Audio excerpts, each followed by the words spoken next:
want this in the shot. You're doing an interview. You don't want that in there. Click. It's coming to video. Yeah. It's coming because it's already kind of there. But I was part of the way you shoot the interview. You got like, all right, we'll take that out later. Actually, the new Koreans do it. Remember they were saying that we can do all this AI stuff, but they didn't want us to use the AI part. Yeah. I bet you it can do stuff like that. I mean, I saw a story where they can take 15 seconds of your voice. That's all they need. And it sounds just like in any language. No accent, no nothing. Sounds like it, and all we need is 15 seconds of your voice. And like obviously this lady that had an accent and lost her voice, and then based on her previous voice, they rebuild it and she was like, so yes, there are probably some good benefit, but like. Yeah, but soon you're going to have like presidents that have to say it and they didn't say. So how does that work? I'd love to have like a Bluetooth where you can speak any language with a speaker and you can communicate with anybody anywhere in the world, like in real time. They're getting on watch this. Same thing. So let's see. These guys are I'm like subsidizing. What's that? So you know? Okay.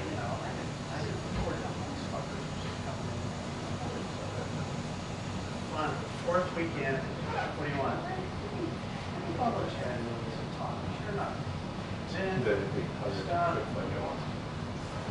What do you got? I got 10 like. Because that was my thing.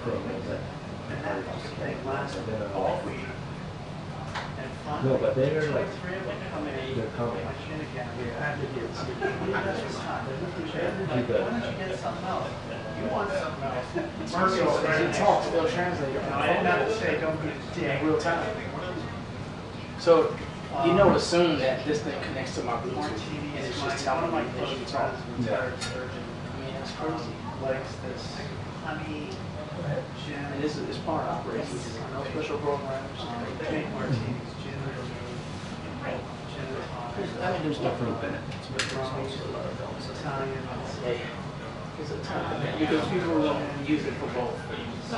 You know, they're definitely going to use it to advantage of the station. Wants to. You guys putting together one? Yeah.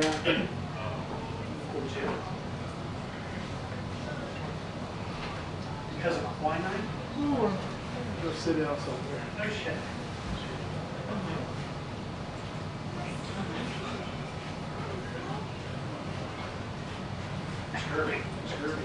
Hello? Yeah. Yeah. I mean, it's for like the people, you gotta get ready. I wasn't before, but now I am. Good man.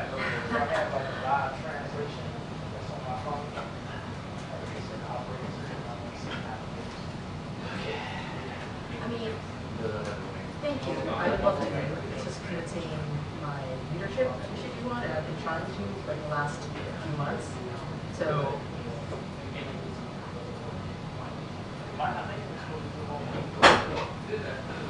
Fine. This is part of operating system. Yeah. They did a update. They put like all these artificial intelligence. How well?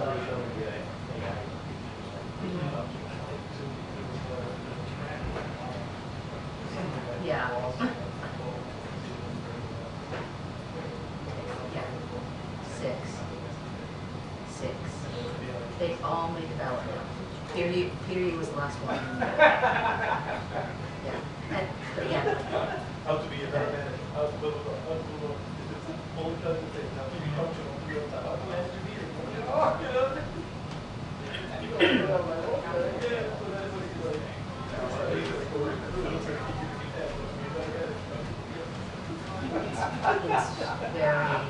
it's a lot. It's a lot of people. That you might feel for like 3, maybe 4 serious ones. Like I think I would you should not be on the ballot. It's not most important. It's not number 1. So like 250,000 it's not so many. It's like 270. I don't know what's happening to you.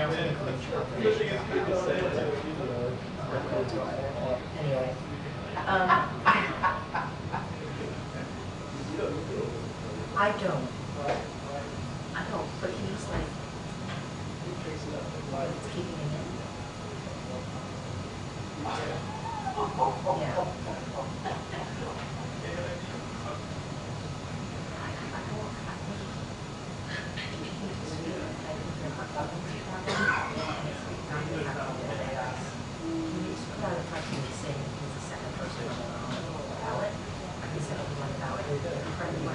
Oh, yeah. Better than the Nets, or the Cats.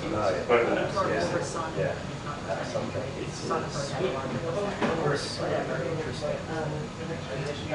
Who you got? Real shy, go to that last one. Yeah. I mean, visit that. I think, Anyway. So, Florida. yeah, either way, it's good. Who's the team we've seen down there? Well, Asheville, yes. That's, I think, a single A affiliate up east. A little bit better than our teams up here right I now. don't know. Yeah.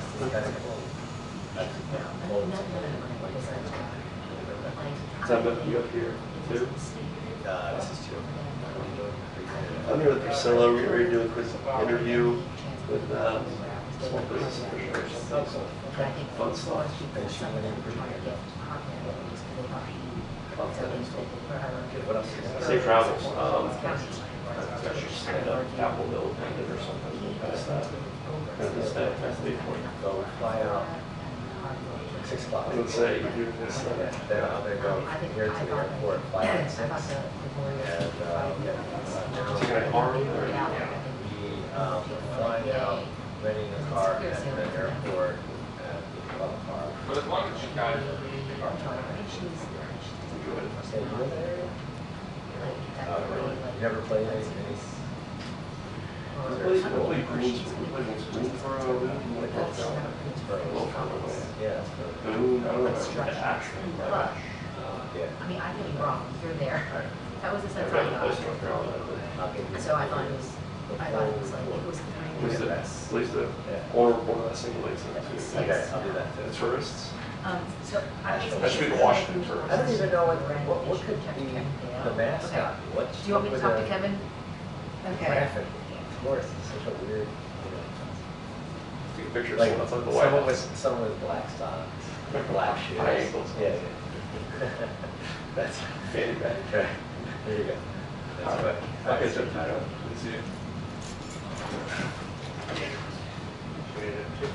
Yeah. yeah, I mean, you know, I'm here. Yeah. You see those people, It always helps to have this foil, but I would also say if it's, well, so I would also say this, like, I also think like either that type of Andy would also be great.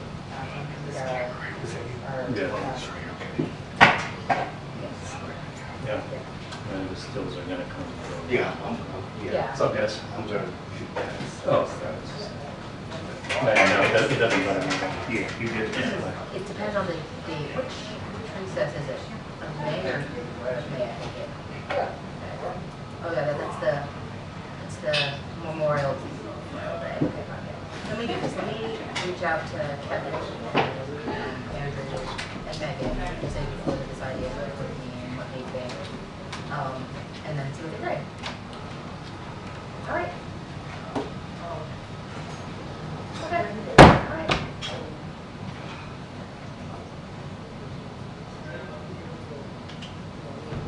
Yeah. sounds called the Bible. So, Yeah. yeah. Yeah. We were, All right. Yeah. Yeah.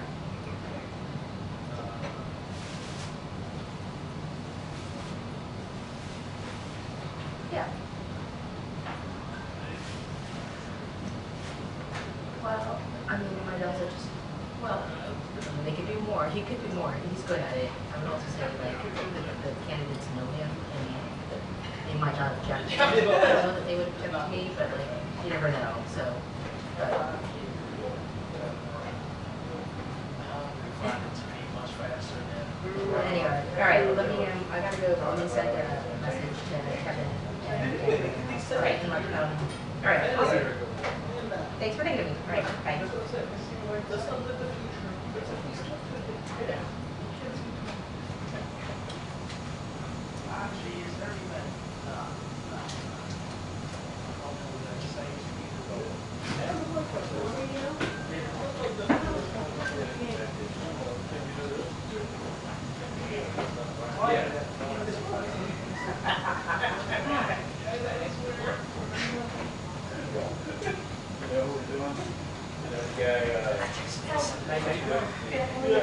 I'm good. Did you make it to the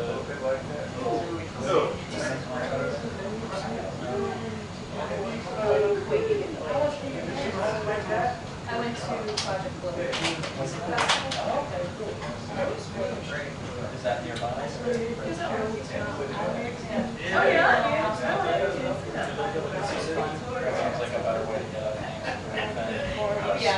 Stuff is on board. It sounds like it's formal everywhere and trying to get your job. The bar by itself is Or would like that.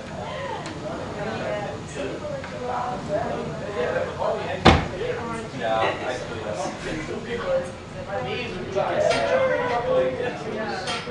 That was right here. He didn't seem too thrilled about it though. He was in line for the bathroom, and I walked right by him. I was like, I can see it. I love it. You know, sometimes with actors, like, I don't know, it's fighting and camera goes a little bit, and then I was just like, remember, no, that's go bad. Oh, very good looking now. That's great. So you went?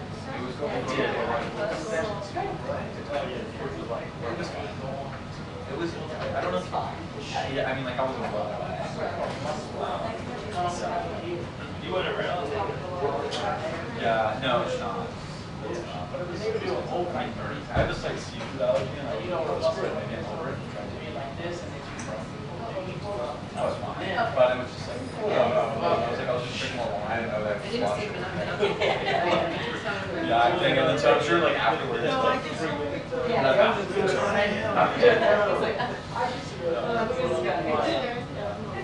I was never great. I was never great. That's good. I don't really like shows that much, but I still that's also just good. And married a girl.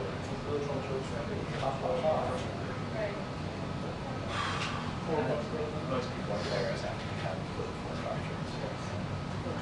So I did see a good idea. When you ask like products and ideas, you know how you got TikTok, you got real, well, I took every single A lot of black kids are just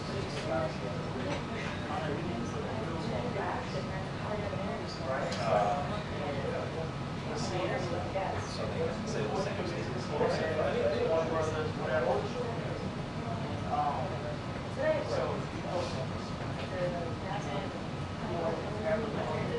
Good. I don't. Well, at least because I'm foreign. Not only. I mean, like we do domestic U.S. stories, but that's kind of like things to kind of like U.S. crazy stuff. I mean, that maybe it doesn't share with my work, but that's what I kind of. I won't put my name there.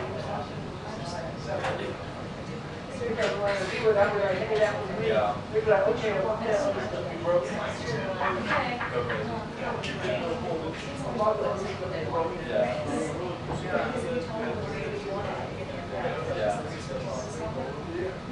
This is just What's wrong with me? And then it's like, where's your White House alive.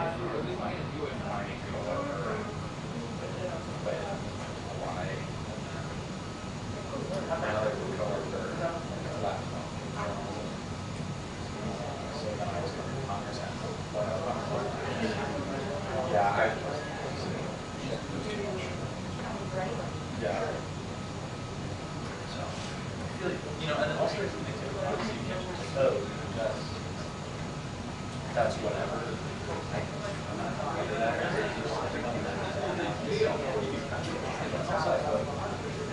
I mean, I don't really have a constitution experience, but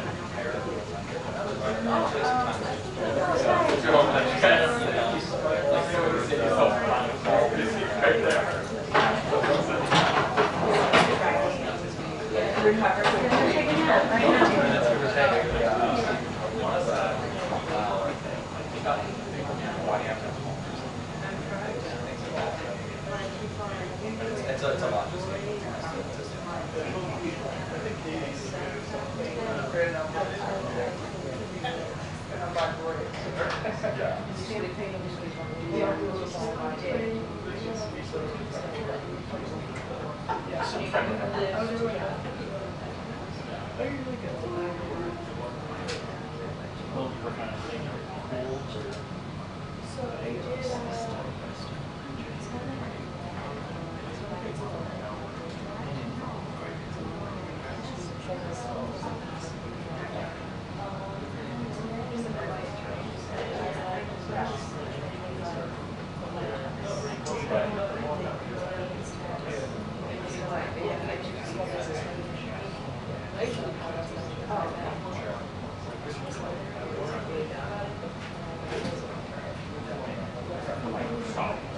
I will find them talking somewhere. Yeah. Spice them.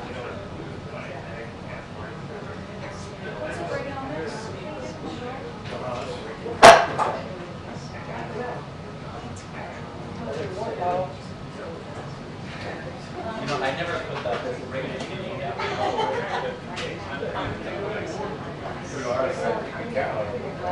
No, I haven't.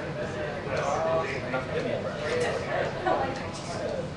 I mean, my last name is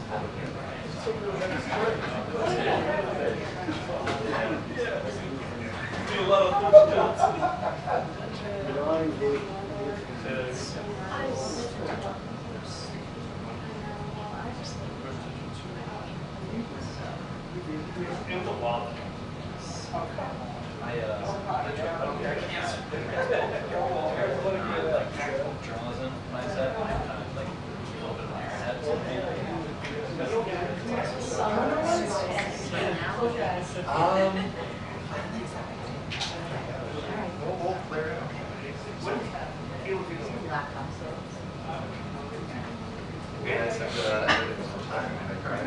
Schedule both of these here.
Not feeling 100% about formal wear.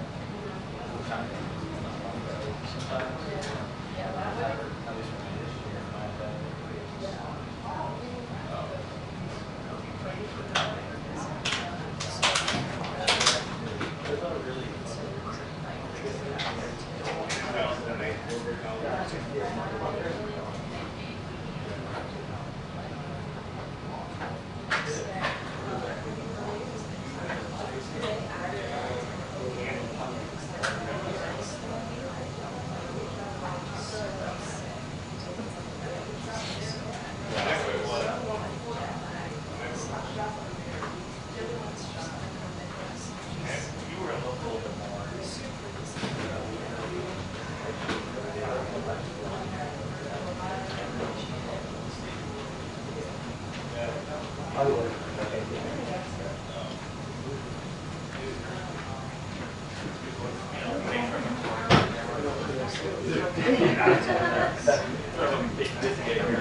Yeah, I appreciate that. Yeah.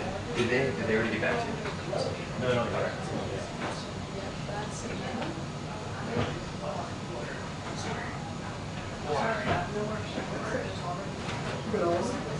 Yeah, I mean, Pittsburgh, Cincinnati, I've been everywhere. Chicago. Yeah, we have to get that shit. So, like, just that way.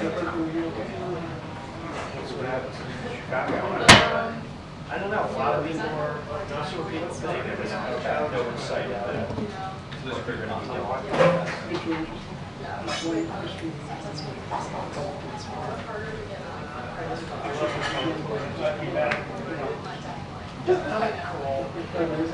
That's really interesting. Walking away from selling it. Everything should get in.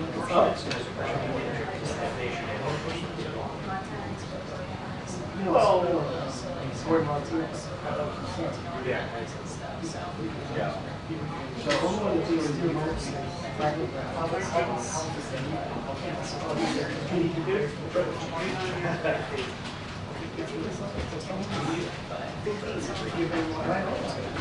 feels like I just feel like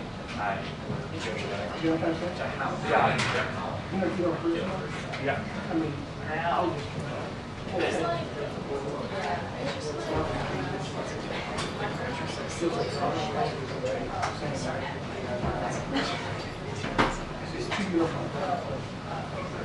yeah, your kids are just yeah.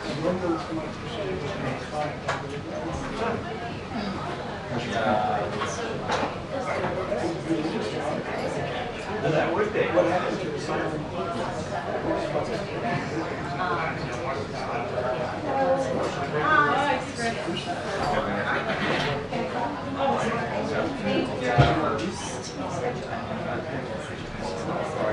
Interesting. I'll have to track that and see. so I feel like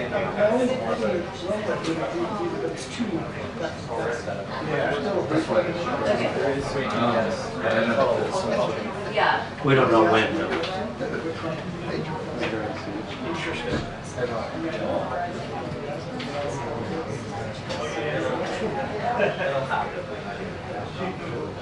Question I don't want to answer. Huh? Question I don't want to answer. You know when you know someone's wrong, you know how we live. Yeah. What are we hearing about this thing? Still happening today? well, I just don't remember.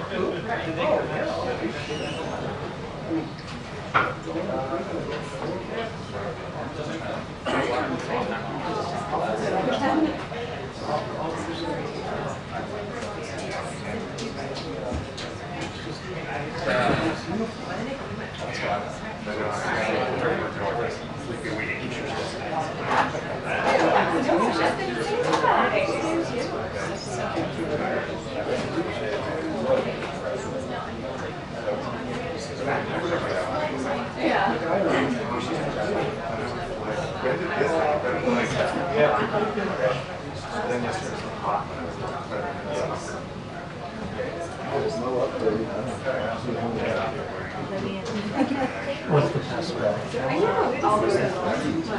Oh, that's definitely not.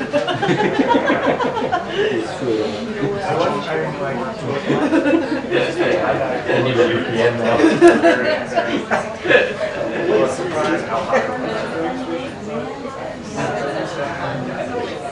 I understand.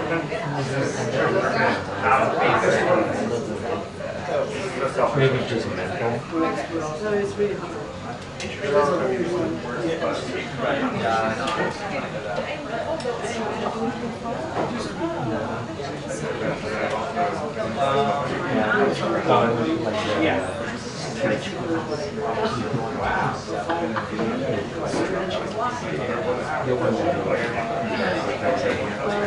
It's a PT. Yeah.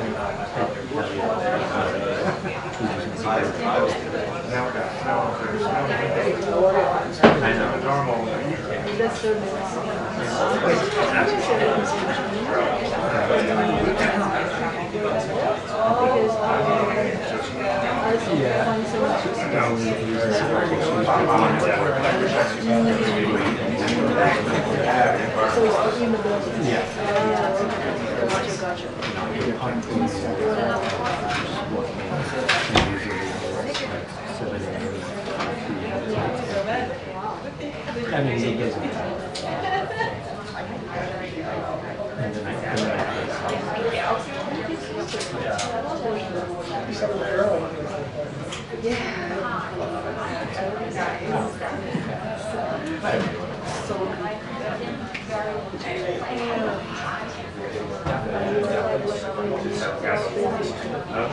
no, I wasn't counting.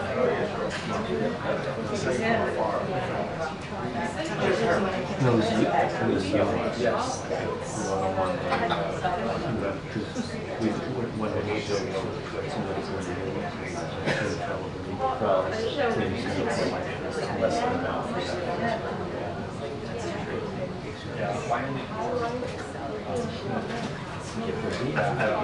so cell phones, everything.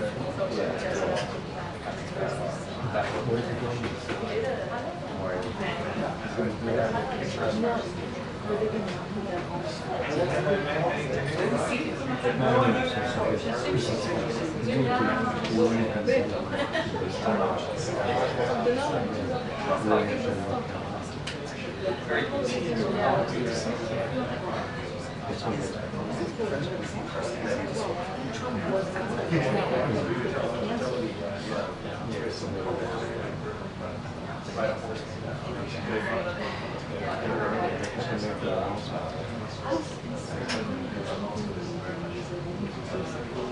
Yeah. I don't know. this is your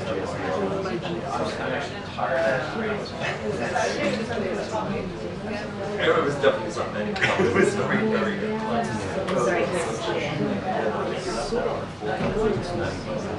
How are you doing?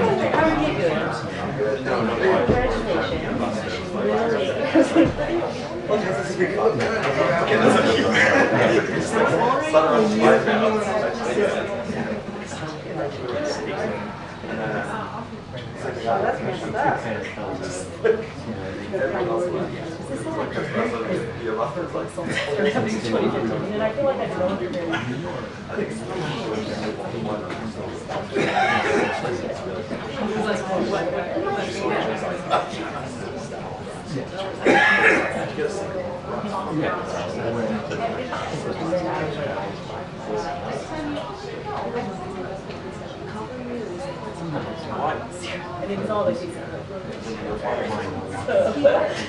Which is tough.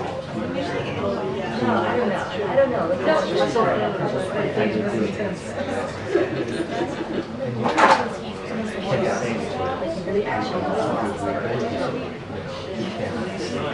Like, I can't. I don't even. You just have to. I was just like, going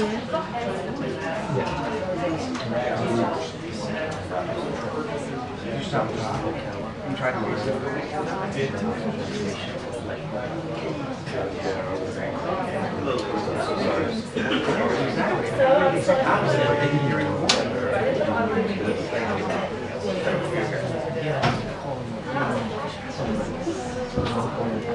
go down.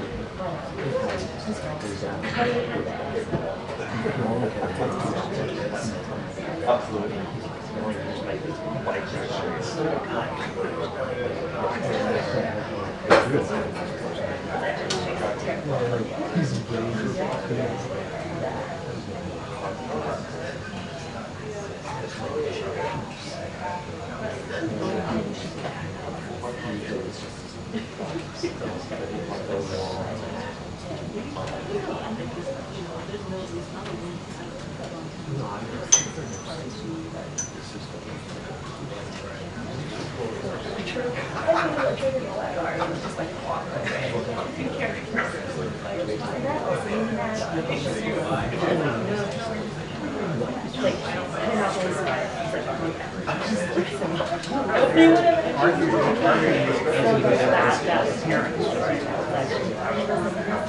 Oh yeah, yeah.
No, they're not.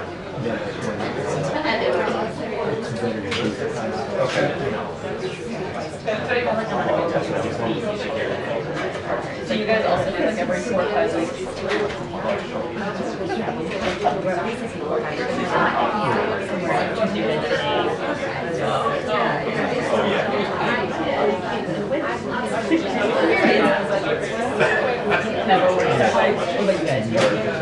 We do, yeah, a week at a time. It's easier, I think, than like your weekend.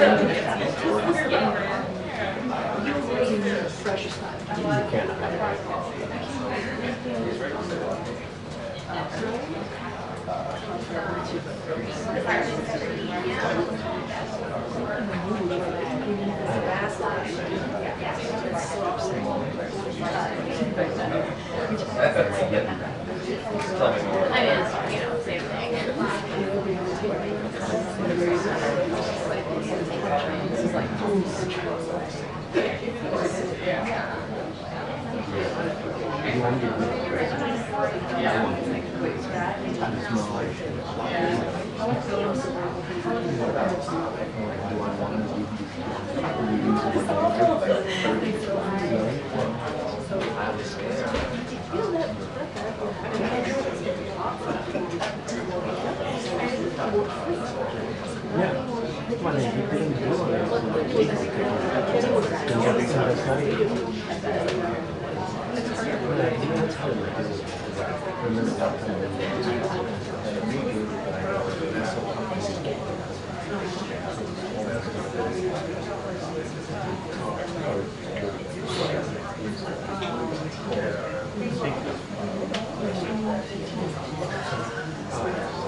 Get comfortable. 20 more minutes. Maybe. Maybe not. In a bit. 4. Still 30. 30? No. Are you sure? No. I was like, I'm such a this, and then he's like, this. He's like, you're just.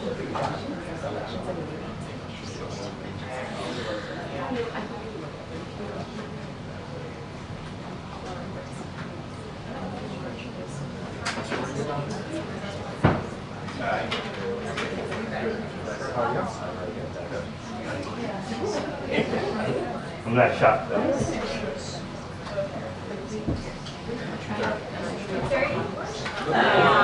$2.30, guys.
Did I know that you got something? I didn't know.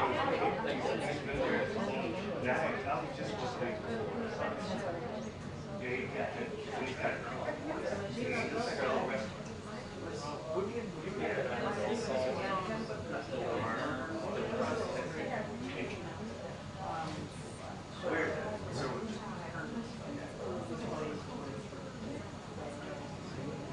So this is a year. Yeah, okay.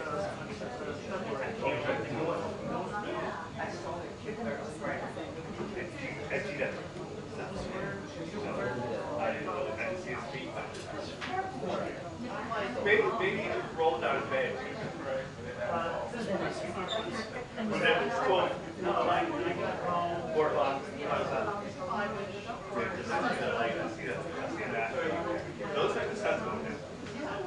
Should be working, right?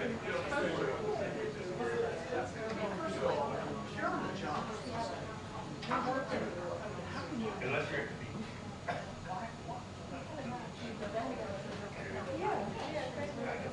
I know. Oh, I know. No. Not only that, they're saying you have a picture. No. I mean, it's not just ocean cares, but I mean, you care about your own toes. Should be like a pumpkin, the coolest thing. Yeah, exactly. It's like these kids walking around their hands. Good rats. I mean, how you gonna run? How you gonna run? This is a heavy component. Or they run holding their pants up. That was the food coma problem. It's a thing called a belt. Give yourself. That's not cool. You know what I'm saying? Yeah, it looks like you're in jail. No shit. It's not so much, but maintain what? Or holding their hand up.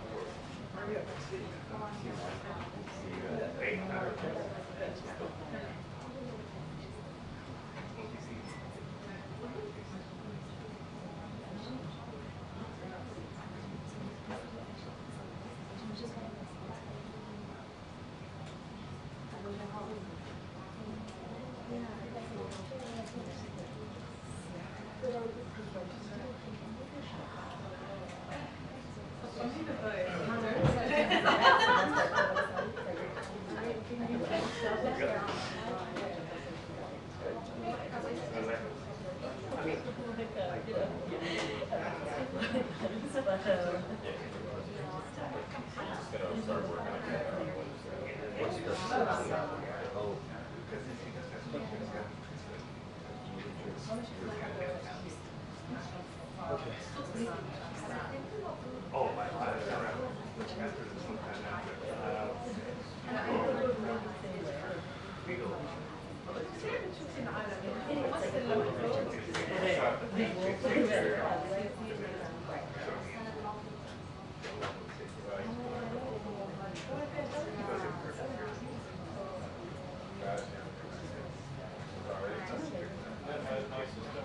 That guy.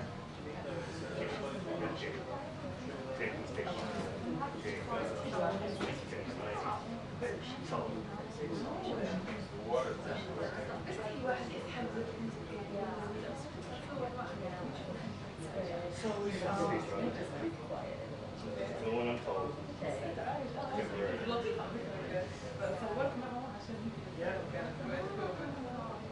Well, yeah, to be outside, I was there like for 8 hours. Why? Anything happened?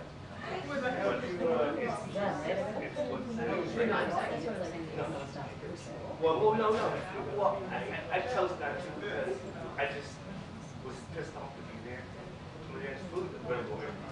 Of course, right there. You know, if you're going to be a protest, this place. Food courts, bathrooms. You ain't like you're out in the moment. I don't know what's going to come to it. That's it. Very much.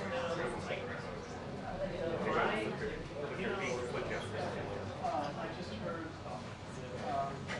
some of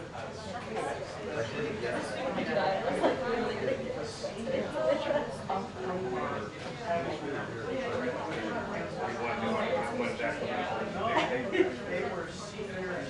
Yeah. They had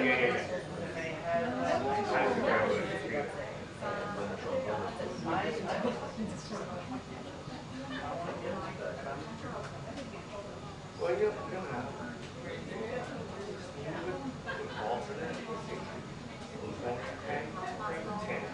You know what?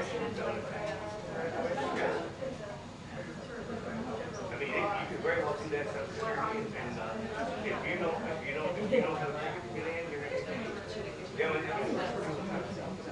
but it's done right. They can get it done.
I asked Karine about yesterday.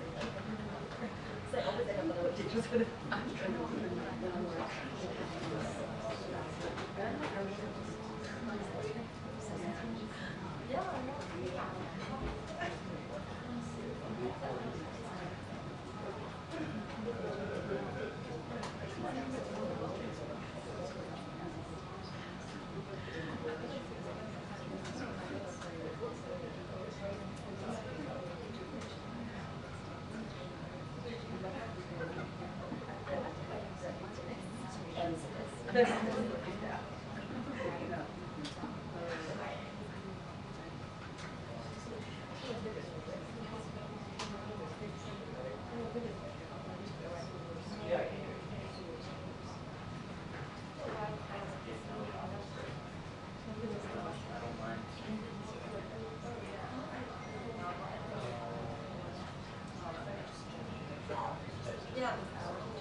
Not yet.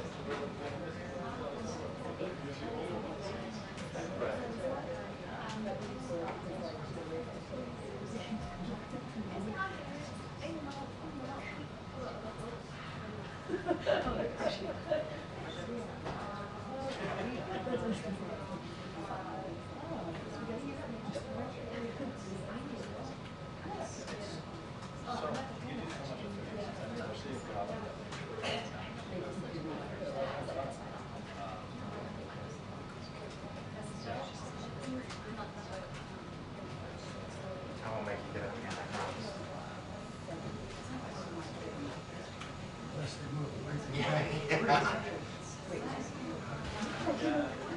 Pretty.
Yeah.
It's like really embarrassing. I don't know if that was like on my thing. I think I did like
Well, I don't know about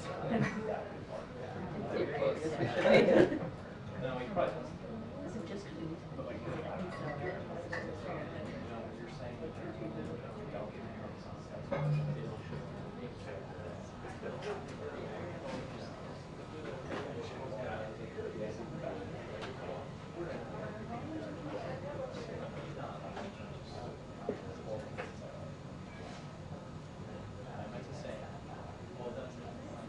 Hey man, I'm waiting for the last ring. Just kind of reading here.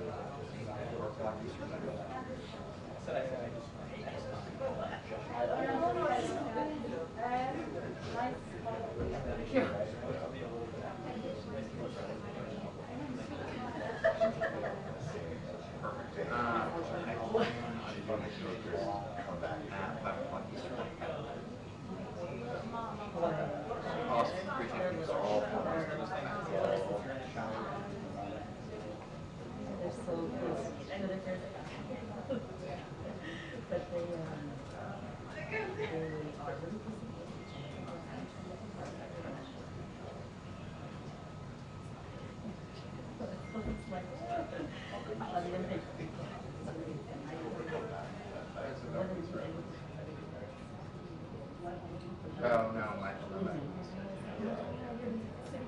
They like do stuff like that.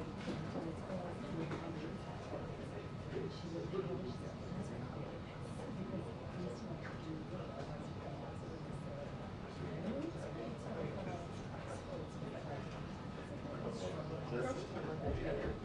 It's stuffy. I do. And the sheer fatigue and anger you can listen to it for an hour out of it. So you're in for it.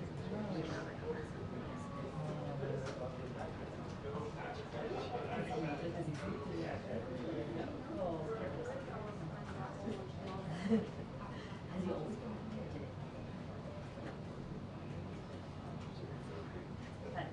That's my best friend's dog.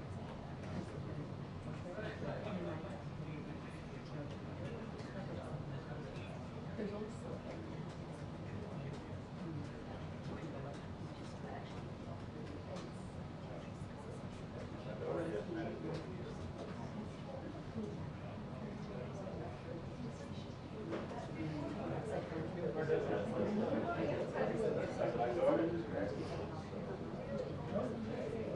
Yeah, I mean, he'll come and I cannot. She's like ready to do the church all the time. Because like I worked out, I'm like not in the No, weird. it's It's fun.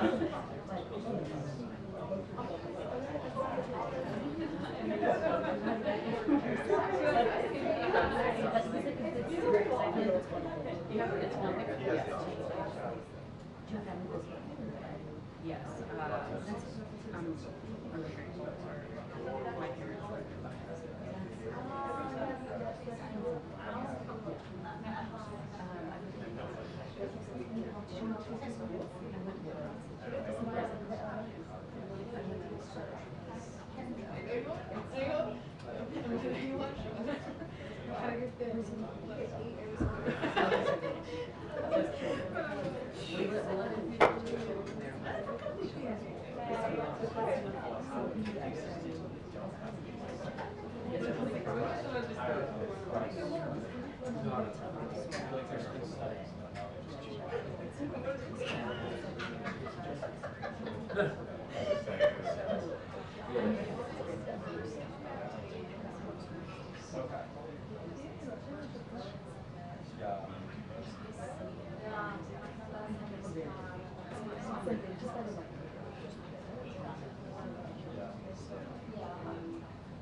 Who joins me in wishing the damn thing would simply be canceled?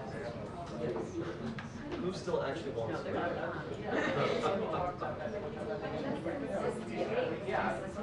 Oh yeah, you feel like you've got it. But the prospect of it being canceled together is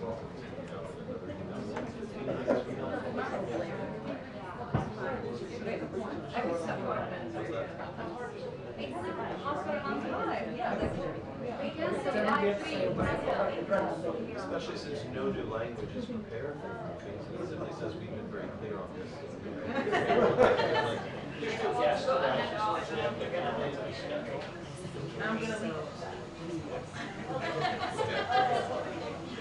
I have to be super careful because your question involves nouns. Well, you can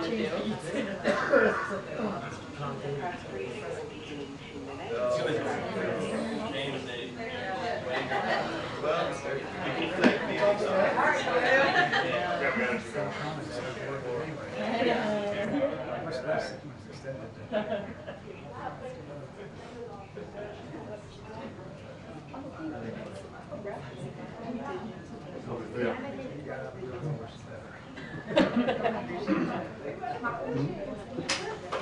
Too late already. Yeah, but I'm about to get us to the room. Which is nice, I went to school in Europe. Well, yeah, so it's free. So, over at Engine. She's going, well, she's going to Washington State. That's a good school. Yeah. Worth it. Yeah. Don't study. Okay, yeah, exactly. So we can like be on the front lines.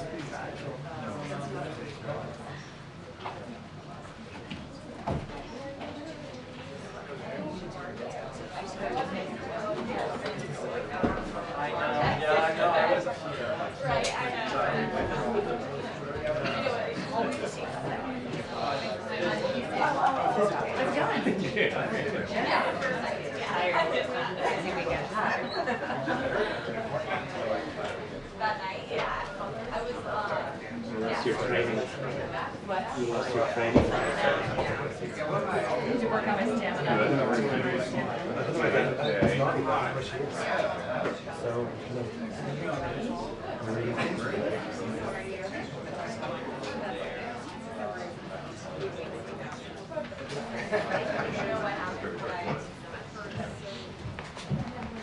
Hey, good afternoon, everyone. Happy Monday. Hopefully everyone is recovered from the weekend. What happened over the weekend? I don't know. Nerd prom? I think that's what they call it. You never know. Okay, so I have a couple, like 2 things at the top, and then we can get into it. So I want to begin actually on a solemn note. Over the weekend, deadly storms devastated communities across the Midwest. We are praying for those impacted and the families who lost loved ones, as well as those who were injured. The White House is coordinating with state and local officials, and we stand ready to provide support as needed. FEMA will be on the ground today to assess the extent of the damage, and tomorrow, the FEMA administrator will travel to Oklahoma to meet with state and tribal leaders and hear directly from those who have been impacted.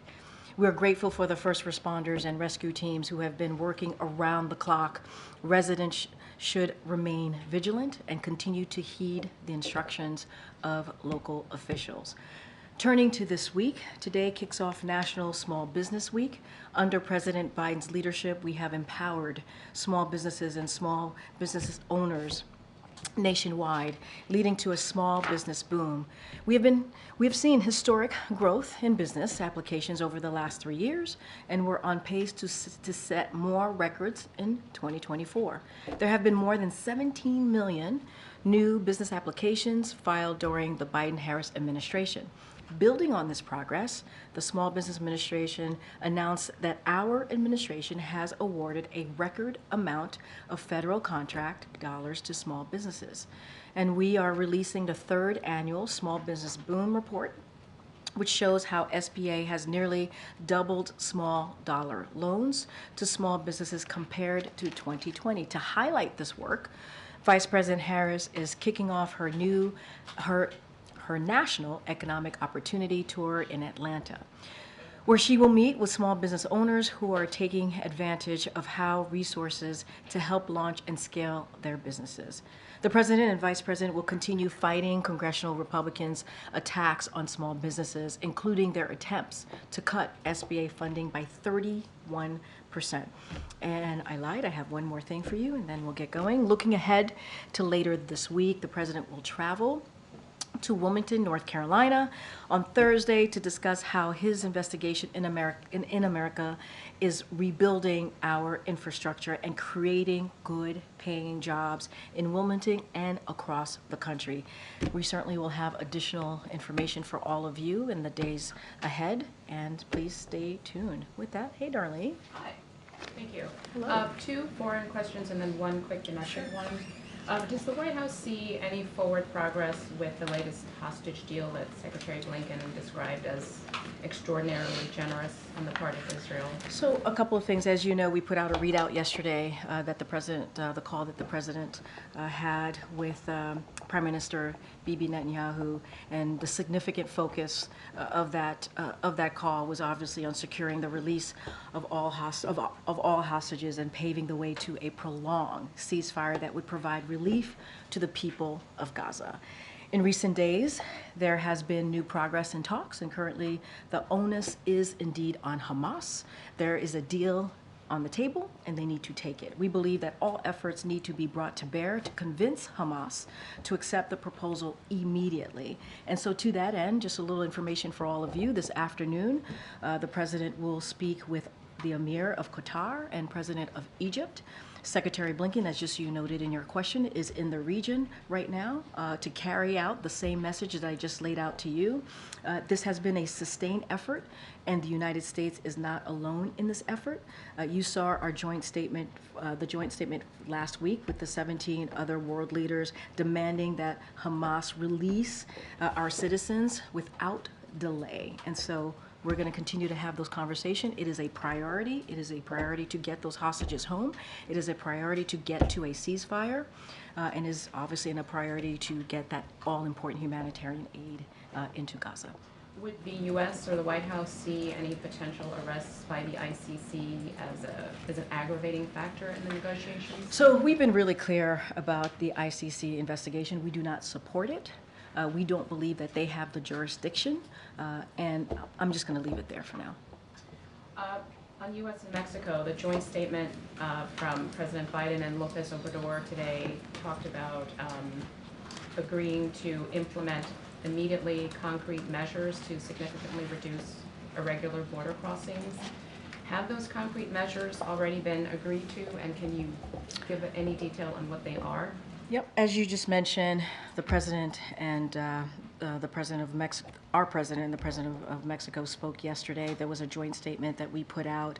I'm going to be really careful here. I'm not going to get ahead of what was laid out in the statement. But this is, I would say, this is a continued commitment to strengthening the bilateral relationship that we have and the regional cooperation. And let's not forget that regional cooperation will benefit us here in the United States, but also the people of Mexico.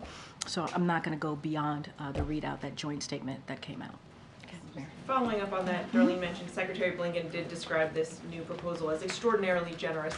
Can you explain a little what he meant by that? What about this new proposal is so generous? I'm not going to characterize the proposal. I'm not going to get into any of the specifics, but what we believe is that now is the time for Hamas to take this deal. It is on the table. It is way past time to get these hostages home. It is way past time to get to a ceasefire, and we need to make sure we continue to get that humanitarian aid. As we know, it is a dire situation in Gaza. I just don't have anything to share beyond what the secretary spoke to. He's going to obviously meet with regional partners as he's there to continue that pressure, to continue that conversation, to continue that diplomacy that's needed in this time. But Hamas needs to take this deal. And on another continuing conversation, is there any update on this in-person meeting between Israeli and U.S. officials that keeps being pushed down? Are you talking about the Rafah, Yes. in regards to the Rafah operations? Look, as you know, Israel has a lot on their plate. They had to deal with what occurred with Iran, and so they've been pretty busy, and in the last couple of weeks, having to protect their security. And so we have had 2 virtual meetings that Jake Sullivan, the National Security Advisor, has led. We believe that they've been productive. We believe that the Israeli government is taking our concerns into account, and those conversations are going to continue. But is it still your expectation that there will at some point we would like to have an in-person meeting. That is certainly what we would like to do. But in the meantime, we've had 2 important virtual meetings, and in the readout yesterday, we mentioned that the Rafah potential Rafah operations did come up between the 2 leaders in their conversation. And just on another topic where obviously everyone's watching today what's going on at Columbia University, has the president or anyone from the White House spoken to university leadership? Is the president satisfied with how they're handling the situation? So I will say this. Look, and we've said this many times, this is nothing new. The president has always been clear that while Americans have the right to peacefully protest, that's something that we believe here in this administration. He stands squarely against any rhetoric, violent rhetoric, any hate threats, and physical intimidation and hate speech. Obviously, we believe, and we have said, anti-Semitism is dangerous. It is hate speech, and it is abhorrent. And there is no place for anti-Semitism on campuses or anywhere else. It is a painful moment. We get that. We get that it is a painful moment that Americans are dealing with. And free expression has to be done within the law. And, you know, we're going to continue to be very clear about that. That has not changed. We've been very consistent. Okay, Jeff. Thanks, Karine. Does the White House have a reaction to World Central Kitchen's decision to restart operations in Gaza? Can I just first say that the work that humanitarian aid workers do is brave, is incredibly important, and it is good to hear that they are going back to do the brave work that they continue to do, not just in Gaza, obviously in Haiti and Sudan and many other places around the country, around the globe, pardon me, and so we're happy to hear that. As you know, the president had a conversation with the prime minister about making sure that we deconflict and protect the lives of humanitarian aid workers as they're out there being brave, offering assistance to Palestinians in Gaza. And so we have seen some steps being taken by Israel to do just that, and we will always encourage and continue to have those discussions with Israel to do more. And so we are certainly encouraged by that, by humanitarian aid workers from WCK going back out there, and also encouraged by the steps that the Israeli government has taken to make sure that more humanitarian aid gets in. Did you consult with them at all about that decision, and are you confident that the aid workers are not going to be at further risk? So we're going to continue to be very clear with the Israeli government on making sure that they are protected, humanitarian aid workers are protected, and we have seen some progress in that deconflicting, and we've seen aid increase. I do want to lay out a couple of things that in the aid, humanitarian aid going in, that we've seen increase. Overall, nearly 5,000 trucks have entered Gaza since early April. That includes almost 200 humanitarian and commercial trucks a day, on average entering Gaza in the last 3 weeks. Some days 400 plus truckloads enter. The United States conducted over 30 airdrops for relief supplies, including over 1 million meals, 141,300 bottles of water to Gaza as of April 28th. And a lot of that is because of the president stepping in and making very clear that we need to do more. And the United States have led in the effort on getting that humanitarian aid. Just lastly, a follow-up on Mary's question. Yeah. Does the White House support peaceful protesters at Columbia or elsewhere being threatened with being removed from the school, or being put on discipline or probation? Do you think that is fair? So, got to be super mindful. These are institutions. Some of them are private, some of them are public, and it is up to their leadership, university leadership and colleges, to make that decision. Not going to weigh in on that from here. We're going to continue to say all Americans have the right to peacefully protest. At the same time, we have to call out any hateful rhetoric that we hear. Anti-Semitism is wrong, and so we're going to continue to do that. But universities and colleges make their own decisions. It is up to their leadership. We're not going to weigh in from here. Okay, Alicia. Thank you, Karine. Our new CBS News poll found that registered voters in Michigan, Wisconsin, and Pennsylvania believe that they would be financially better off if Trump wins. How do you explain that? I'm going to be careful because we're talking about registered voters. We're talking about a candidate, now obviously the former president who's now a candidate. I got to be mindful of the Hatch Act, and so can't speak to that specifically, but what I will say more broadly is we understand what Americans have gone through. We understand that the pandemic was a heavy burden on Americans. We understand that Putin's aggression into Ukraine caused inflation to rise, right? Pandemic caused inflation to rise, caused damages to the supply chain. And so that's why the president took action. The American Rescue Plan obviously was incredibly important in turning the economy around, dealing with the supply chains. And we also understand that prices are still too high. They're still too high. So this is why you hear us talk about junk fees. This is why you hear us talk about lowering prescription drugs. It is important, making sure that big corporations and billionaires pay their fair share. And so we're going to do more work, and we're hoping that message gets through to the American people. That's why you've seen the president in New Hampshire, in Las Vegas, in Madison, Wisconsin, laying down that message directly to the American people. But there is a contrast here. There's a stark contrast to what we see, what the president has been doing, this administration, the Biden-Harris administration, and what Republicans are trying to do. They literally put out a budget that cuts Social Security, Medicare, Medicaid, and gives special interest groups, billionaires and corporations, a tax break. The president doesn't believe that. So that's what I will say. I have to be really mindful to not speak specifically to that poll, but more broadly, that's what I can say, and we understand what Americans are feeling right now. That's what we're trying to do more. Is the president frustrated that despite the fact that he continues to say what he has done, that some Americans are not feeling the impact of his policies? Look, we have seen some consumer confidence go up over the past couple of months, and I think that's important to note.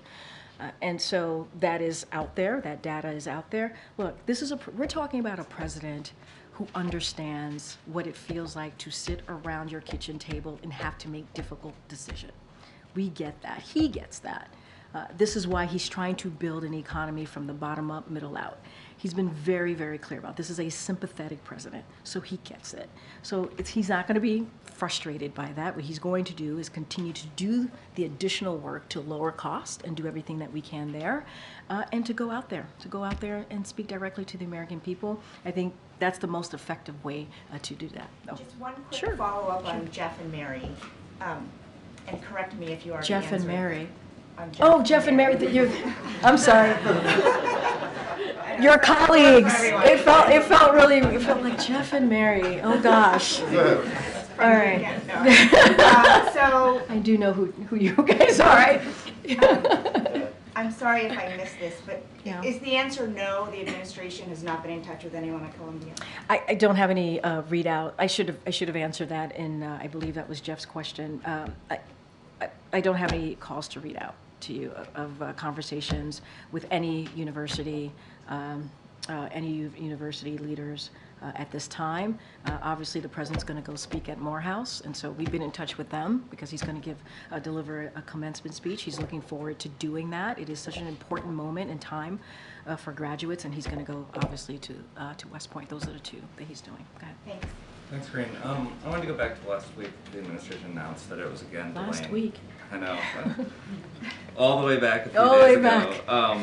The administration announced that it was again delaying a potential ban on menthol cigarettes. Yeah. What do you say to critics that say this decision is prioritizing politics over health outcomes? And can you give a timeline for this decision to actually be made? So, look,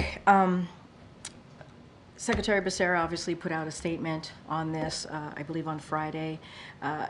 And I'll say this, look, the rule garnered a lot of attention, historic attention, and during the public comment period, obviously. And so we got an immense amount of feedback, and this is including various comments and feedback from civil rights organizations and also the criminal justice movement. And we want to be really mindful to that. And so obviously there's more conversations to be had, and we have to really address the concerns of civil rights leaders and also the criminal justice leaders, and also the many, many Americans who wanted to make sure that their voices were being heard. And so it's going to take more time. I don't have a timeline. This is an OMB process. They're going to run through that process, and we just want to make sure that we deal with this significant policy issues that are in front of us right now. The Secretary of State met with the Saudi Crown Prince today. Obviously, they're talking primarily about the hostage ceasefire deal, but I'm wondering, headed into the summer months, if that conversation or any conversation with the Saudis recently have touched on oil production and what you'd like to see. So look, I don't have anything to say about that piece. I think the State Department, this is Blinken's trip, if that came up, they will have more to say on that. I don't want to lose the importance of the Secretary being in the region right now. We have to get this hostage deal done. It's on the table for Hamas to take. The Secretary is going to meet with the regional partners, and it is time only Hamas is standing in the way right now. It is time to move. We got to get these hostages home. We got to get to a ceasefire, and we got to continue to get that humanitarian aid. It is dire. The situation is dire in Gaza, as you all know. One last quick one. The Washington Post had a lengthy story today detailing efforts by Indian intelligence services to carry out an assassination in the United States. Now that some of those, I know you were asked about it when this first emerged, but now that the details are known, can you talk about how, if at all, this has impacted our relationship with India? Yeah. What steps we may be taking to make sure that something like this doesn't happen? So any specifics, there's an investigation, as you know, going on. So as you just stated in your question to me, and a criminal investigation, the Department of Justice obviously is running that. So anything specific to that, I would have to refer you to the DOJ. Look, India is an important strategic partner here in the United States, of the United States.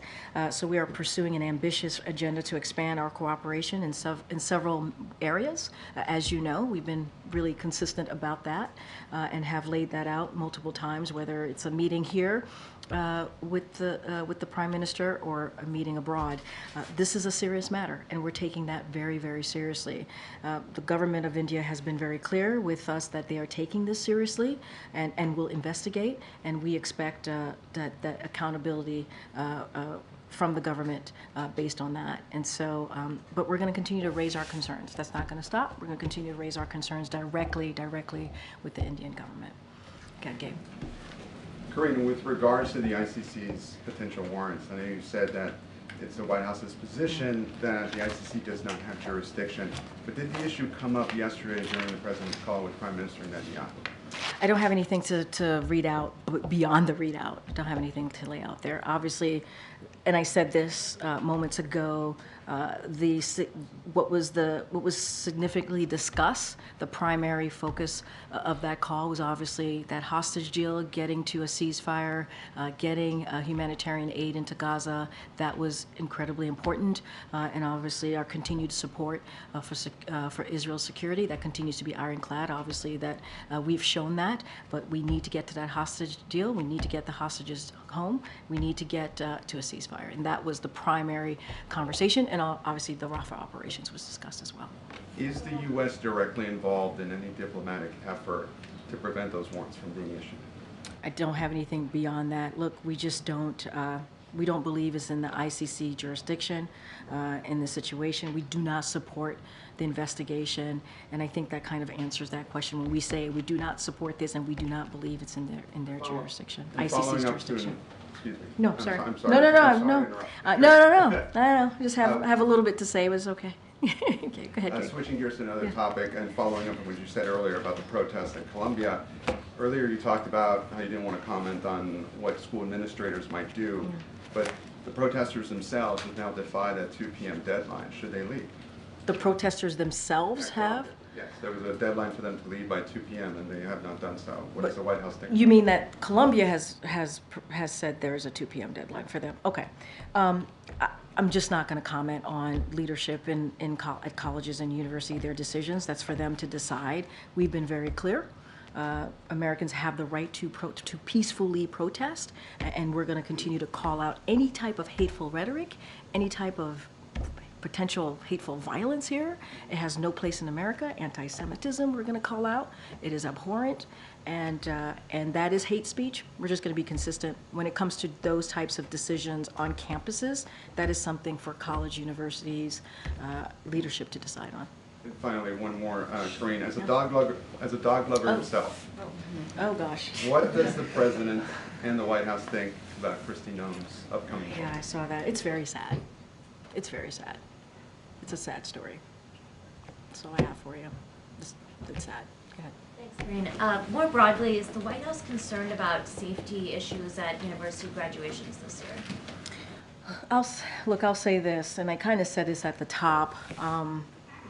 Commencement day for college kids is such an important day. You all know that. I'm sure you all have experienced how important it is that day, not just for you or for them in this case, but for parents and loved ones who are here to celebrate. To celebrate their loved one graduating from college, and that is really important. You know, it is important that Americans are given the opportunity to peacefully protest. We have to make sure that is something that that is afforded to Americans, and respecting what commencements are truly about. Those things are really important. You know, we hope that schools can hold commencement celebrations while respecting difficult viewpoints that we're seeing right now in these issues, and we understand that it is a painful moment. Is the White House in touch with, or the Department of Education in touch with universities to check on their planning or security measures? So I would refer you to Department of Education on that. I don't have anything to share at this time from here.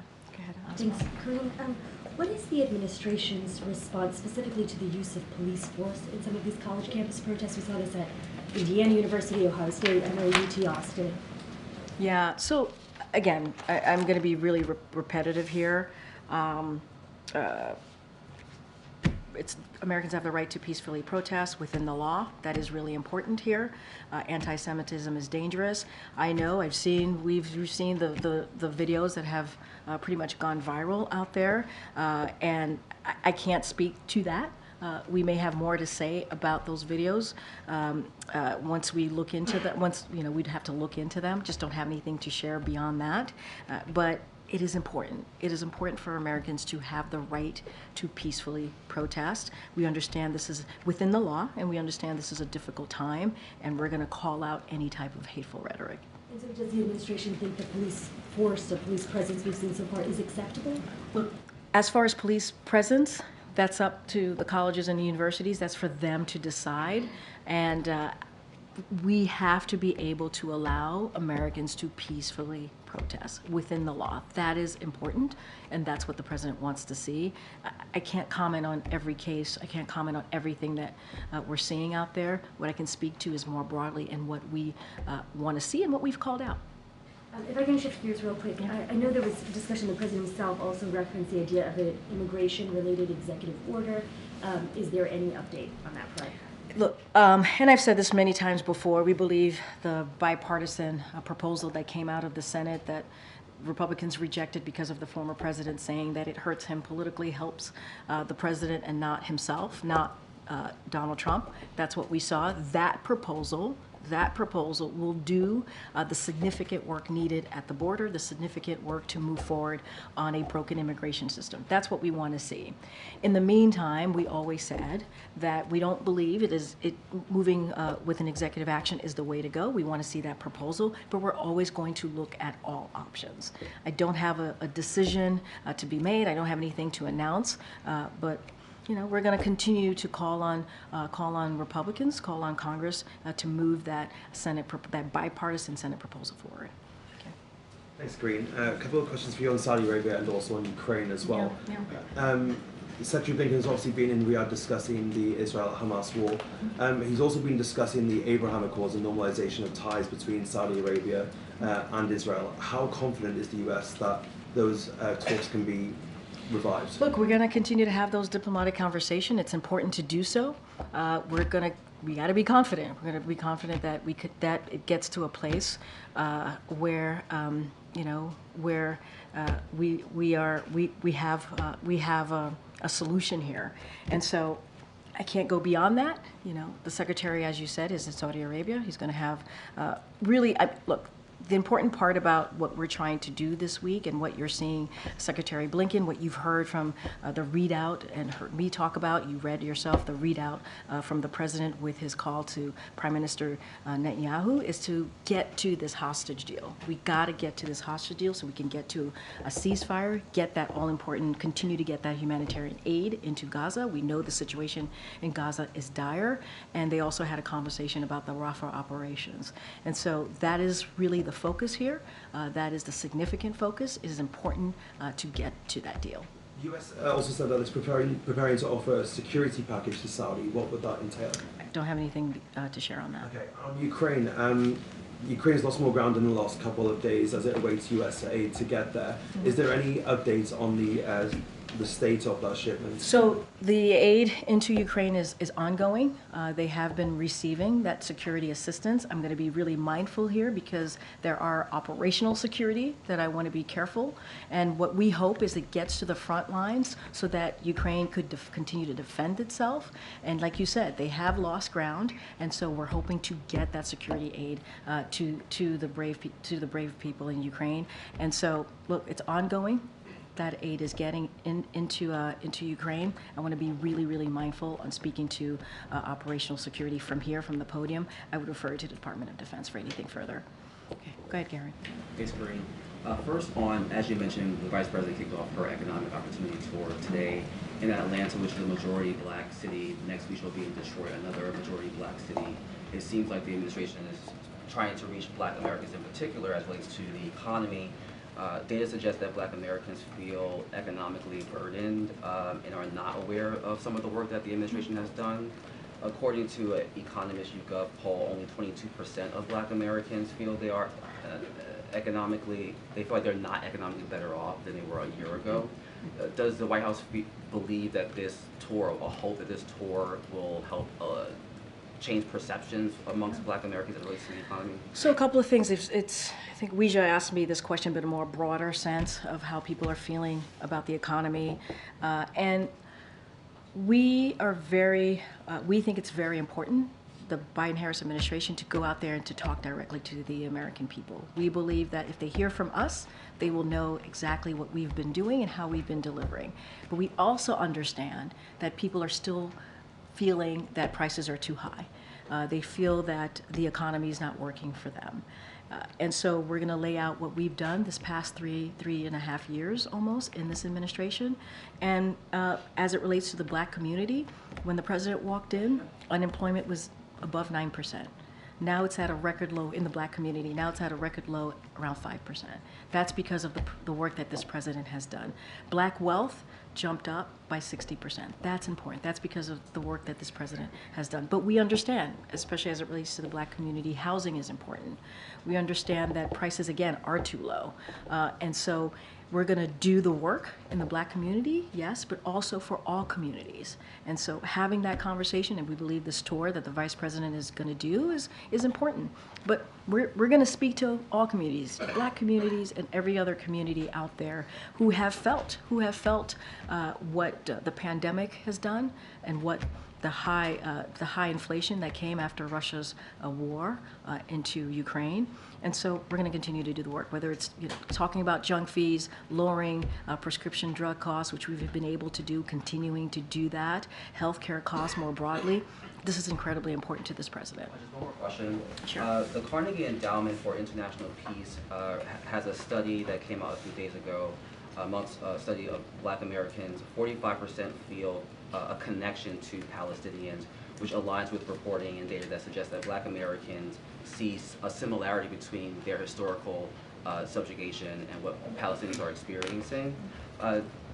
What is the White House message to black Americans who have distinctly supported this president and feel like his policies go against what they believe morally and see this connection to what's happening to Palestinians? And it's the message that we have said to Arab Americans, Palestinian Americans, Muslim Americans, and many Americans here who are looking at this moment, and it is incredibly painful. We understand. This is a painful moment for many. And that's why White House officials, including this president, has had many conversations with communities, leaders of those communities, to hear from them, to listen to them, and to talk about how to move forward. And it is also why it is so important that the president spoke to the Prime Minister of Israel yesterday. That is also why it's important that we see the Secretary Blinken in the region this week to talk about how do we get to a hostage deal that will lead getting Americans home, getting hostages home to their loved ones, but to also lead to a ceasefire. We understand how important it is. And we get that the dire humanitarian situation in Gaza is dire. That's why we've done tick and spoken direct conversations with the Israeli government on what we can do to get more aid into Gaza. And so that's what we're seeing. And so we got to get that hostage deal. We do. Thank you, Karine. I wanted to see if you could just elaborate on how the president is taking in some of the scenes from college campuses around the country. He doesn't have any public events on his schedule today. Is he watching some of the coverage? What's his reaction been? Well, I can tell you the president is, like he does every day, is having meetings with his senior advisors, with his team here on an array of issues. I just mentioned that he's going to have conversations with leaders in the Middle East region to talk about this hostage deal, to make sure that we get this done, get Americans home, hostages home more broadly, and make sure we get to a ceasefire. That is something that is incredibly important that Americans want to see. As you're talking about the protesters, they want to see this war end, and that's what the president wants to see, get to a ceasefire. And so he's focused on that.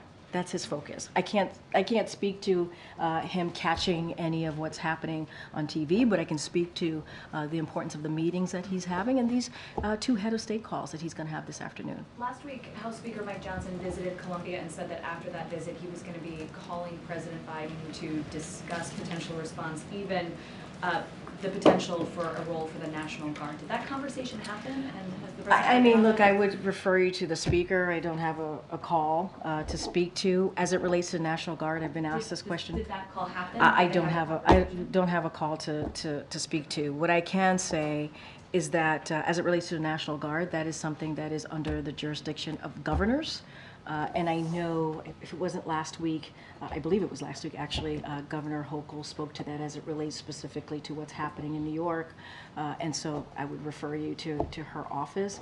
But National Guards, that's not under our jurisdiction, that's under governors. And military aid for Israel. There is a May 8th deadline for the Biden administration to certify that Israel is in compliance with international humanitarian law. Several bureaus within the State Department have reportedly raised serious concerns over what they call Israel's non-compliance. How is the president planning to make this decision? What meetings is he taking? What information is he evaluating? And when do you expect him to make a decision? So look, I will say this. In that conversation that he had with the Prime Minister, he continued to say that, give the commitment that Israel's security is ironclad. Our commitment to Israel's security is ironclad. That will continue, and that is a commitment that the president has. I'm not going to speak to a May 6th deadline. That's not something I'm going to do at this time. But look, that the president has been very clear as it relates to making sure that, that Israel conduct their operations in Gaza to make sure that we're protecting innocent Palestinian lives. That 2 things could happen, right? 2 things can be true, which is making sure that Israel's security is ironclad. We saw what happened with Iran very recently. They live in a neighborhood that is tough, and they will continue to need that support. So 2 things can be true. We can give that commitment to that ironclad commitment, but also have those conversations with Israel about making sure that they conduct their operations in Gaza to make sure that we're protecting innocent Palestinian lives. Since the president's last call with Prime Minister Netanyahu, which was yesterday, Congress, between the call 2 weeks ago or 3 weeks ago and the call yesterday, Congress has newly authorized about $16 billion in additional military aid. Did President Biden communicate what it would take for the U.S. to begin dispersing some of that aid? Progressives have urged him to place conditions on it or to use it as leverage over Israel. Look, I've been very clear. 2 things could be true. We're going to have give our commitment to Israel's security, that is ironclad, and also have those conversations with Israel about making sure that how they conduct their operations in Gaza protects innocent Palestinian lives. Hence the conversation about Rafah operations, right? The 2 virtual calls that Jake Sullivan, our national security advisor, has led, and we're going to continue to have those conversations. It is important that we protect Palestinian lives, innocent Palestinian lives, as Israel continues to defend itself. It is important that they are able to do that, but we have to make sure that also in those conversations that they conduct their operations in a way that innocent Palestinian lives are happening. I don't have anything beyond that. We've been consistent about that. I know Jake Sullivan spoke to this just last week when he was at the podium. Ken. Thanks, Karine. Two topics if I can. First, right before we came out here, there were reports of a shooting in Charlotte, North Carolina, involving law enforcement officials. Were you guys aware of that? Has the president- No, that's actually the first time I'm hearing about that. Obviously, I want to be really mindful since I don't have all the information. We'll certainly look into that and see what's going on there. You know, police officer, law enforcement officers put their lives at risk every day, and so, you know, that is, if that is indeed true, it is very sad news. And we also know gun violence is an epidemic in this country. That's why the president's doing everything that he can to make sure that we deal with this epidemic. And by, as you know, signing 24 executive orders, starting an anti-gun violence White House office, the first ever, and passing the bipartisan legislation to deal with this. We need to do more. We need to do a lot more, and we're going to continue to ask Congress to do so. And second topic, the Affordable Connectivity Program runs out of funding this week. What is the White House plan to get this renewed? Are there conversations about trying to get this included in the FAA reauthorization? So I got a couple things that I do want to say about that. Despite repeated calls from President Biden, congressional Republicans have not extended the Affordable Connectivity Program. This essential program has helped millions of Americans participate in school and work, access health care, and stay connected with their loved ones and more. We announced earlier this month that we are encouraging providers to take steps to keep their consumers connected at this crucial time by offering low-cost, no-cost plans. We'll continue to push congressional Republicans to take action, and anything else to that, I will refer to FCC. Do you see it potentially ending up with the FAA? If this is like the last big bill that could be... I mean, look, we can continue to call on, obviously, continue to call on Congress to act here and take action, and so that's what we're going to continue to do. But obviously, we've taken some steps so that consumers can protect themselves. Okay, Danny. Thanks, Karine. Just on Rafah, the readout yesterday from the call with Netanyahu said that the president had reiterated his clear position, but didn't say what it was. Can I just, can you just clarify to us exactly what the position still is at this moment? Yeah, I mean, it hasn't changed, Danny. We have concerns about a major military operations in Rafah. We've been very clear. There are more than 1 million Palestinians in Rafah, and we believe that they need to be protected. Whatever operation they want to move forward with, and we understand there are Hamas operators in the region, and we understand that their concerns there. And so we have shared our concerns with that, and we believe that they're going to take our concerns into account. And we're going to continue to have those conversations. There were 2 virtual meetings that were led by Jake Sullivan, as I mentioned before, but our position hasn't changed. Is the position that you have concerns about that, or that the president would oppose an operation? We have concerns. We have concerns about that, and we want to talk and discuss and continue having those conversations about what their potential plan might look like. And we believe they're going to, we're going to have further discussions, and they're going to certainly take our concerns into account. And so I'll just leave it there. And you haven't had the credible plan yet? We have not seen a credible plan yet. Okay. Thank you so much. For the first time in public, the president urged Russia to release sorry, I'm going to say that again. Alsu Kurmasheva. Yeah. From detention in Russia. What prompted him to make this mention in public, and when will the administration declare her wrongfully detained? So, look, and you heard from the president, obviously, he talked about it during the White House Correspondents' Dinner. He believed it was an opportunity, speaking in front of all of you, to talk about what journalists have to go through and how brave it is for journalists to go out there and deliver, really deliver the news and reporting to the public. And it is important to lift that up. It is important to speak to that. We believe, and I've said this many times from this podium, journalism is not a crime. It is not a crime. It is not a crime here, it's not a crime there, and it's not a crime anywhere. And so as it relates to her designation, that is something that the State Department has spoken about. And so we're going to just leave that to the State Department. Obviously, we've shared our concerns about her detention, and so I would refer you to them. And the State Department has shared their concerns about her detention. But it is a designation that the State Department makes. Got it. So today we heard China's government denying an accusation made by Secretary of State Blinken that they were seeking to interfere in the U.S. election. Does the White House share this concern, and what are you doing to combat it? Well, the Secretary is speaking on behalf of this administration, so obviously we share those concerns. But we're going to continue to have those diplomatic conversations. Secretary, is delivered a message there, and I just don't have anything beyond that. And then finally, you just mentioned 2 head of state calls this afternoon. Yep. Who are they? Is one of them perhaps President Erdogan? And are they still talking about a possible meeting? I don't have anything to share. I thought did you hear what I said about who he's going to be calling? The Emir, he's going to call the Emir and Egypt. Those are the 2 he's going to call today. I know you're trying to get me to say about Erdogan. I don't have anything to share on that. Go ahead.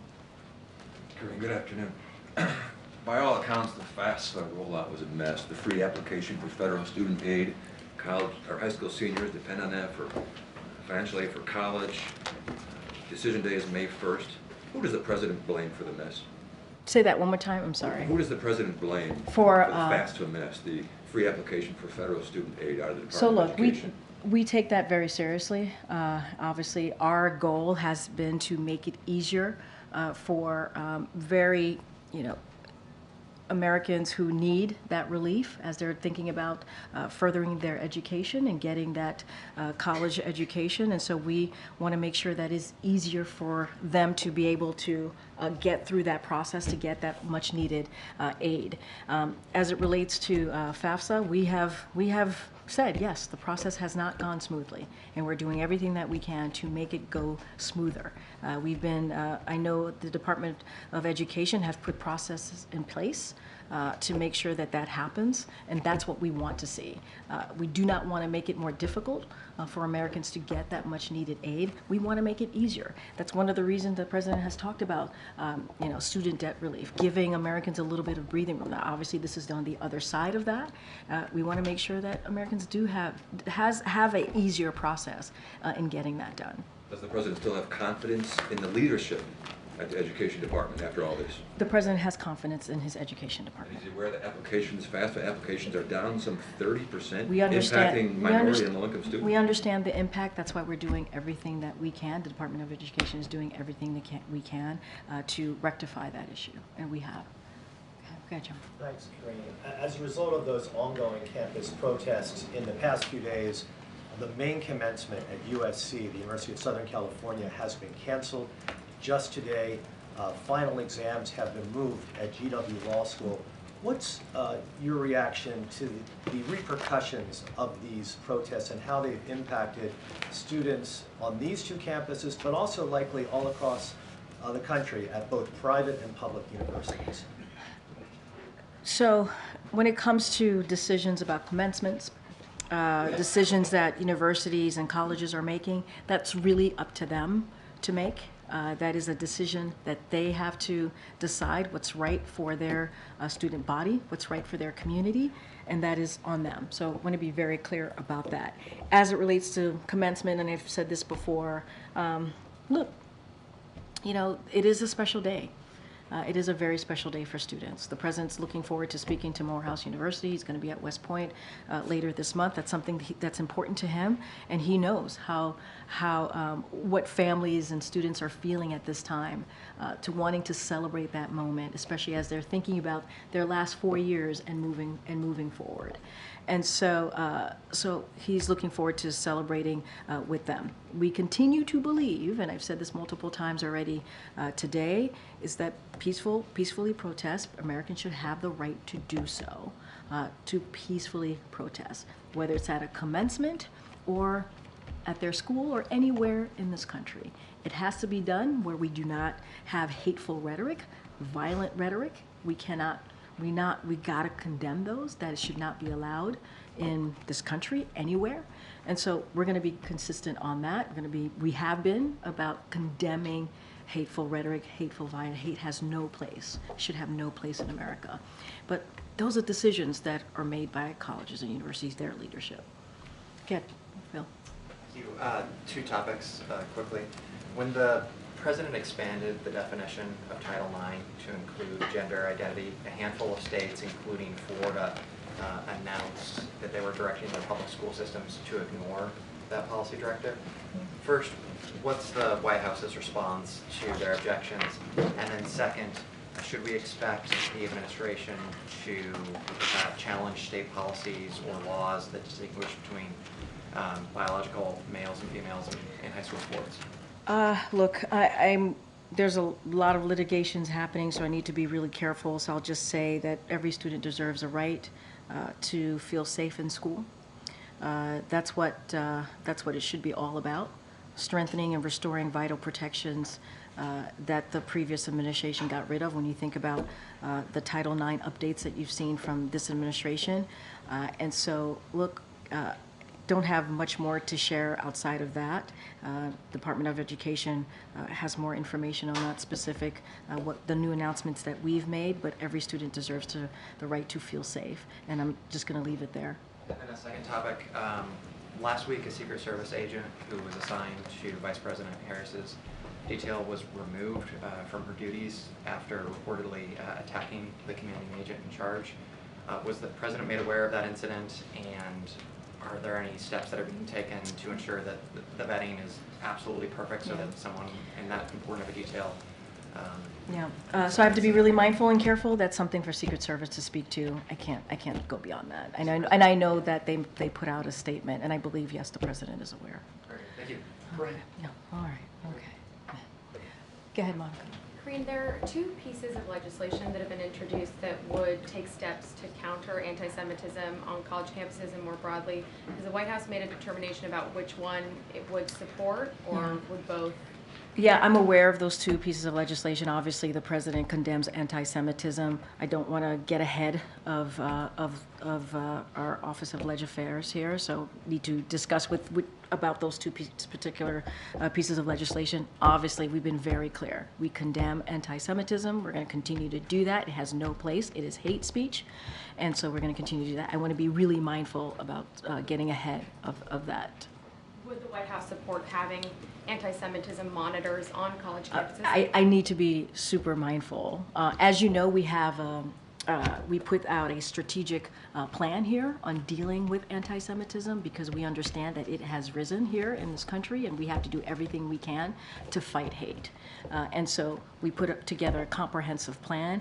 I just want to be mindful. I have not spoken to anybody about these two particular legislation. Don't want to get ahead of the team here, but the President has been very clear, very, very clear. I've said it multiple times throughout this briefing that we condemn anti-Semitism and any form of hate. Separately, what is the White House's backup plan for the President's Cancer Moonshot initiative, since that funding appears not to have been replenished by Congress? Is the plan to go to the private sector for help? So, look, Cancer Moonshot obviously is so important to not just the President, but the First Lady. It is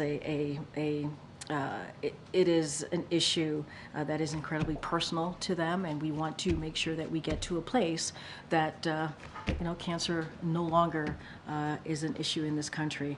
Don't have anything beyond that. Don't have anything to lay out on what the next steps are, but it is a priority for this administration.